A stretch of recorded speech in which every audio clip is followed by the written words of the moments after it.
உங்களுடைய pan card எவ்வளவு முக்கியமான ஒரு டாக்குமெண்ட் அப்படின்னு நம்ம எல்லாருக்குமே வந்து தெரியும். So KYC know your customer அப்படின்னு சொல்லிட்டு ஃபினான்ஷியல் இன்ஸ்டிடியூஷன்ஸ் அண்ட் பேங்க்ஸ்ல யூஸ் பண்ணப்படக்கூடிய ஒரு முக்கியமான டாக்குமெண்ட். அது மட்டும் இல்லாமல் ஐடி ஃபைல் பண்றதுக்கு உங்களுடைய ஃபினான்ஷியல் ப்ரொஃபைலுக்கான ஒரு ஐடி கார்டு மாதிரி யூஸ் பண்ணப்படுறது தான் பேன் கார்டு. ஸோ இந்த பேன் கார்டு யாராலையாவது மிஸ்யூஸ் பண்ணப்பட்டுச்சு அப்படின்னா நீங்க எந்தெந்த விதத்துல தான் பாதிக்கப்படுவீங்க அண்ட் அதை எப்படி கண்டுபிடிக்கிறது, கண்டுபிடிச்சதுக்கு அப்புறம் அதுக்காக எப்படி நடவடிக்கை எடுக்கிறது அப்படின்னு சொல்லிட்டு இன்னைக்கு வீடியோல பார்த்துடலாம். உங்களுடைய பேன் கார்டை உங்களை இம்பர்சனேட் பண்றதுக்கு, அதாவது உங்களை மாதிரியே நானு அப்படின்னு சொல்லிட்டு இம்பர்சனேட் பண்ணி வேற ஏதாவது தேவையில்லாத கிரிமினல் ஆக்டிவிட்டீஸ்ல ஈடுபடுறதுக்காக நிறைய பேர் பேன் கார்டை மிஸ்யூஸ் பண்ணுவாங்க. பட் இந்த மாதிரி யூசஸையும் தாண்டி ஃபினான்ஷியல் கிரைம்ஸ்க்காகவும் பேன் கார்டு மிஸ்யூஸ் பண்ணப்படுறதுக்கான வாய்ப்புகள் இருக்கு. ஸோ பேன் கார்டு என்னென்ன வகையிலெல்லாம் மிஸ்யூஸ் பண்ணப்படலாம் அப்படின்னா, உங்களுடைய பேன் கார்டை யூஸ் பண்ணி யாராவது ஒருத்தர் லோன் வாங்கிடலாம். அப்ப அவங்க வாங்கின லோனை நீங்க கட்டுற மாதிரி ஆயிடும். இல்ல ஏதாவது ஒரு கிரிமினல் ஆக்டிவிட்டிக்கு ஒரு கிரிமினல் பர்சன் வந்து உங்களுடைய பேன் கார்டை யூஸ் பண்ணி ஒரு பேங்க் அக்கௌண்ட் ஓபன் பண்ணிட்டு அந்த பேங்க் அக்கௌண்ட்டை கிரிமினல் ஆக்டிவிட்டீஸ்க்கு யூஸ் பண்ணலாம். அப்போ அந்த பேங்க் அக்கௌண்ட் யாரோடது, எதனால இந்த கிரிமினல் ஆக்டிவிட்டீஸ் இதெல்லாம் நடக்குது அப்படின்னு சொல்லிட்டு போலீஸ் சப்போஸ் இன்வெஸ்டிகேட் பண்ணி பேக் ட்ரேஸ் பண்ணாங்க அப்படின்னா அந்த இடத்துல மாட்ட போறது நீங்க தான், அந்த கிரிமினல் கிடையாது. ஏன்னா உங்களுடைய பேன் கார்டை யூஸ் பண்ணி உங்களுடைய ஐடென்டிட்டியை யூஸ் பண்ணி அந்த பேங்க் அக்கௌண்ட் ஓபன் பண்ணப்பட்டிருக்கு. கிரிமினல் ஆக்டிவிட்டீஸ் அப்படின்னு சொல்லும்போது அது வந்து சிவில் கிரைமாவும் இருக்கலாம், இல்ல ரொம்ப மோசமான கிரிமினல் கிரைமாவும் வந்து இருக்கலாம். சிவில் கிரைம் அப்படின்னு சொல்லிட்டு பார்க்கும்போது பணம் ஏமாத்துறது, யாரையாவது ஸ்கேம் பண்றது, மொத்தமா வந்து ஏதாவது ஒரு சீட்டு இல்ல வேற ஏதாவது ஒரு ரீசனுக்காக நிறைய பேர்கிட்ட இருந்து பணத்தை கலெக்ட் பண்ணி ஒரு பர்டிகுலர் பேங்க் அக்கௌண்ட்ல போட்டு த்ரூ பண்ணி அது மூலமா அவங்க அந்த பணத்தை எடுத்துக்குவாங்க. பட் அந்த பேங்க் அக்கௌண்ட் யாரோடதுன்னு கண்டுபிடிக்கும் போது உங்களுடைய பேன் கார்டுனால நீங்க மாட்டுவீங்க. இது இல்லாம கிரிமினல் ஆக்டிவிட்டீஸ்க்கு ஃபண்ட் பண்றதுக்கு அந்த பேங்க் அக்கௌண்ட் யூஸ் பண்ணலாம். யாரையாவது கடத்துறது, அவங்களுடைய உயிரை எடுக்கிறது, இந்த மாதிரி விஷயங்களுக்கு ஃபண்ட் பண்றதுக்காக கூட ஒரு பேங்க் அக்கௌண்ட் ஓபன் பண்ணலாம். அந்த பேங்க் அக்கௌண்ட்ல உங்களுடைய பேன் கார்டு லிங்க் ஆயிருந்துச்சு அப்படின்னா அந்த கிரிமினல் ஆக்டிவிட்டிக்கு நீங்க டைரக்டா லிங்க் ஆயிடுவீங்க. அடுத்தது இன்வெஸ்ட்மெண்ட் பர்பஸ்க்கும் உங்களுடைய பேன் கார்டை யூஸ் பண்ணலாம். நிறைய பேர் வந்து ஜுவல்ஸ் பேன் கார்டு யூஸ் பண்ணி வாங்கிடுவாங்க.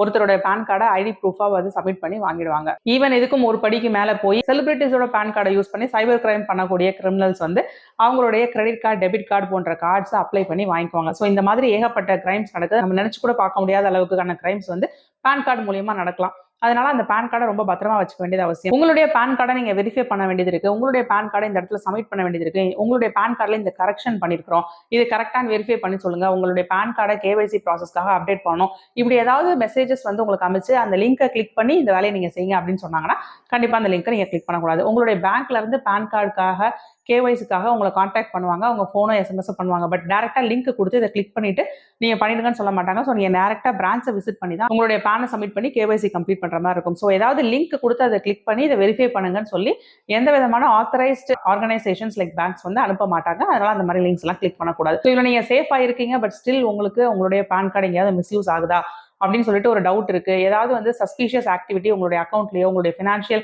ஹிஸ்டரியிலயோ நடக்கிற மாதிரி உங்களுக்கு தோணுது அப்படின்னா அதை எப்படி செக் பண்றது பார்ப்போம். உங்களுடைய சிபில் ஸ்கோரை செக் பண்ணக்கூடிய ஏதாவது ஒரு வெப்சைட் போங்க. அந்த மாதிரி வெப்சைட்ஸ் நிறைய இருக்கு, பட் ஆத்தரைஸ்ட் வெப்சைட்ஸா போங்க, ஃபேக் வெப்சைட்ஸ்க்கு போயிடாதீங்க.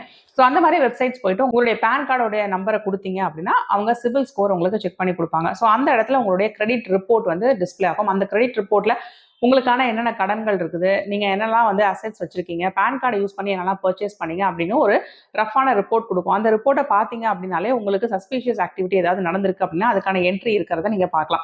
உதாரணத்துக்கு உங்களுக்கு தெரியாம ஏதாவது ஒரு பல்க் பர்ச்சேஸ் நடந்திருக்கு, இல்ல உங்களுக்கு தெரியாம ஏதாவது ஒரு லோன் நீங்க எடுத்ததாவே இல்லை ஆனா ஒரு லோன் வந்து அதுல அந்த என்ட்ரியில இருக்கு அப்படின்னு தெரிஞ்சாலே உங்களுடைய பேன் எங்கேயோ யாரோ மிஸ்யூஸ் பண்றாங்க அப்படின்னு சொல்லிட்டு அர்த்தம். ஆல்சோ உங்களுடைய கடன் வாங்குற நேச்சர், அந்த கடனை திருப்பி கொடுக்குற நேச்சர், உங்களுடைய கிரெடிட் கார்ட்ஸ் எவ்வளவு நீங்க மேனேஜ் பண்ணிட்டு இருக்கீங்க, அந்த கிரெடிட் கார்ட்ஸ்க்கான பில்ஸ் எல்லாம் கரெக்டா கட்டுறீங்களா அப்படிங்கறத பொறுத்து உங்களுடைய கிரெடிட் ஸ்கோர் என்ன அப்படிங்கிறது உங்களுக்கு தெரியும். சமீபமா எங்கேயாவது லோன் வாங்க போயிருக்கீங்க, பேங்க்ஸ்ல போய் கிரெடிட் ஸ்கோர் விசாரிச்சிருக்கீங்க அப்படின்னா அவங்களும் உங்களுக்கு கிரெடிட் ஸ்கோர் சொல்லியிருப்பாங்க. உங்களுடைய கிரெடிட் ஸ்கோர் இவ்வளவு இருக்கு, இதுக்கு நாங்க இவ்வளவு தாங்க லோன் கொடுப்போம் அப்படின்னு சொல்லியிருப்பாங்க. ஸோ உங்களுடைய கிரெடிட் ஸ்கோர் என்ன ரேஞ்சில் இருக்கு அப்படின்னு தெரியும். அண்ட் உங்களுக்கு ஸ்கிரீன்ல டிஸ்பிளே ஆகிற அந்த சிபில் ஸ்கோர், அதாவது பேன் கார்டை போட்டு டிஸ்பிளே ஆகிற அந்த சிபில் ஸ்கோரும் சேமா இருக்கா, சிமிலர் ரேஞ்சில் இருக்கா அப்படிங்கறத நீங்க செக் பண்ணிக்கணும். அப்படி சிமிலரா இல்ல ஏதாவது பெரிய மாற்றங்கள் தெரியுது அப்படிங்கிற பட்சத்தில் கண்டிப்பா உங்களுடைய பேன் எங்கேயோ மிஸ்யூஸ் ஆகுது அப்படின்னு சொல்லிட்டு அர்த்தம். ஸோ இதை நீங்க கேட்ச் பண்ணி கண்டுபிடிச்சு வச்சுக்கணும். கண்டுபிடிச்சிட்டு நெக்ஸ்ட் என்ன செய்யலாம் அப்படின்னு சொல்லிட்டு பார்ப்போம். பேன் கார்டுக்கான கம்ப்ளைண்ட் பண்றதுக்கு அஃபிஷியல் வெப்சைட் இருக்கு. ப்ரோட்டீன் -tin பேன் அப்படிங்கிற இந்த வெப்சைட்டுக்கு போய்க்கோங்க. அந்த வெப்சைட் போனீங்கன்னா ரைட் ஹேண்ட் சைட்ல கார்னர்ல கஸ்டமர் கேர் அப்படின்னு சொல்லிட்டு இருக்கும். அதுக்கு கீழே complaints/queries அப்படின்னு கொடுத்துருப்பாங்க. அதை வந்து கிளிக் பண்ணுங்க. அதை கிளிக் பண்ணீங்க அப்படின்னா லெஃப்ட் சைட்ல உங்களுடைய கேஸ் வந்து ஒரு query-யா இல்ல ஒரு ஒரு கம்ப்ளைண்ட்டா இல்லை ஏதாவது சஜஷன் இம்ப்ரூவ்மெண்ட்டுக்கா அப்படின்னு தெரியும். ஸோ query அப்படின்னா ஏதாவது ஒரு சந்தேகம் இருக்குது நமக்கு, அதை நம்ம கேட்டுக்கிறோம் அப்படிங்கிற பட்சத்தில் அது query. இல்லை கம்ப்ளைண்ட் அப்படின்னா இல்லை எனக்கு உறுதியாக தெரியும் இதை நான் வந்து கம்ப்ளைண்ட்டாக கொடுக்க விரும்புகிறேன், பதிவு செய்ய விரும்புகிறேன் அப்படிங்கிற போது அது கம்ப்ளைண்ட். ஸோ உங்களுடைய கேஸ் என்ன அப்படிங்கிறத, அதாவது எனக்கு இப்படி இருக்குது, இந்த மாதிரி ஒரு சஸ்பீஷியஸ் ஆக்டிவிட்டி இருக்குது, இது வந்து என்ன அப்படின்னு queryயாகவும் நீங்கள் கேட்கலாம். இல்லைனா இந்த மாதிரி ப்ரூவனாக இருக்குது, இதுக்கு நான் கம்ப்ளைண்ட் பண்ண விரும்புகிறேன் அப்படின்னு சொல்லிட்டு கம்ப்ளைண்ட்டாகவும் கொடுக்கலாம். ஸோ அந்த ஃபார்மை நீங்கள் கரெக்டாக ஃபில் பண்ணணும். தேவையான டீட்டெயில்ஸ் உங்ககிட்ட இருக்கிற ப்ரூஃப்ஸ் எல்லாம் கொடுத்து ஃபில் பண்ணி சப்மிட் பண்ணிட்டீங்க அப்படின்னா நீங்கள் வந்து அஃபிஷியலாக உங்களுடைய கம்ப்ளைண்ட்டை ரிஜிஸ்டர் பண்ணிட்டீங்க. இந்த மாதிரி ரெஜிஸ்டர் பண்ணுறது ஏன் முக்கியம் அப்படின்னா, முதலாவது பிரைமரியாக உங்களுடைய பேன் கார்டு வந்து மிஸ்யூஸ் ஆகிட்டு இருக்கு, அதை தொடர்ந்து யாரும் மிஸ்யூஸ் ஆக்காமல் இருக்கணும் அப்படிங்கிற பட்சத்தில் அது முக்கியம். அதாவது இந்த மாதிரி விஷயங்களை நான் ரிப்போர்ட் பண்ணிட்டேன் அப்படிங்கிறதுக்கு முக்கியம்.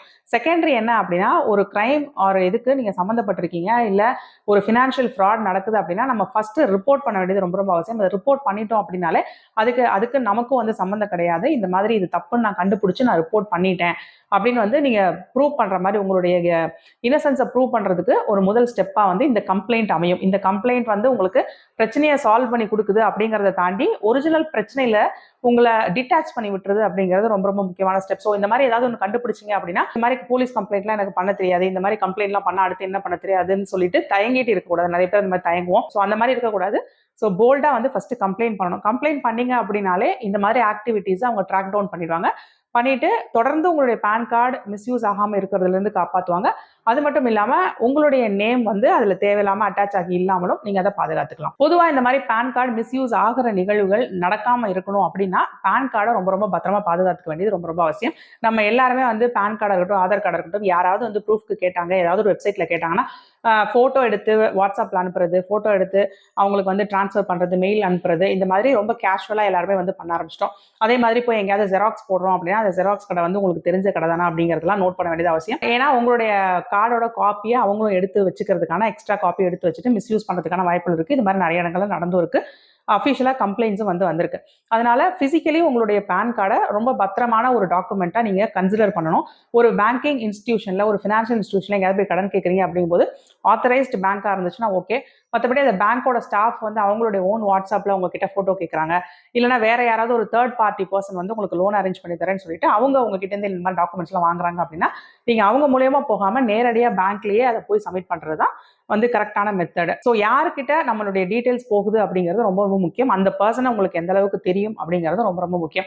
அது மட்டும் இல்லாமல் நீங்கள் ஃபோட்டோ எடுத்தோ மெயிலையோ இந்த மாதிரி விஷயங்கள் எல்லாம் அட்டாச் பண்ணும்போது உங்களுடைய ஃபோன் ஹேக் ஆகிறது, இல்லை ஃபோனை எங்கேயாவது சர்வீஸ் கொடுக்குறீங்க அப்போ வந்து இந்த மாதிரி விஷயங்கள்லாம் லீக் ஆகிறது அப்படிங்கிறது ரொம்ப பரவலாக நடக்கக்கூடியதான். அப்புறம் ஏதாவது ஆன்லைன் வெப்சைட்ஸில் உங்களுடைய பேன் கார்டோட டீட்டெயில்ஸையோ ஃபோட்டோவையோ நீங்கள் அப்லோட் பண்ணுறீங்க, அட்டாச் பண்ணுறீங்க அப்படின்னா அந்த வெப்சைட் எந்த அளவுக்கு நம்பகதரமான வெப்சைட் அப்படின்னு பார்க்கணும். இப்போ ஏதாவது கவர்மெண்ட் வெப்சைட்ஸில் போயிட்டு ப்ரூஃப்காக சப்மிட் பண்ணுறீங்க அப்படிங்கும்போது ஓகே.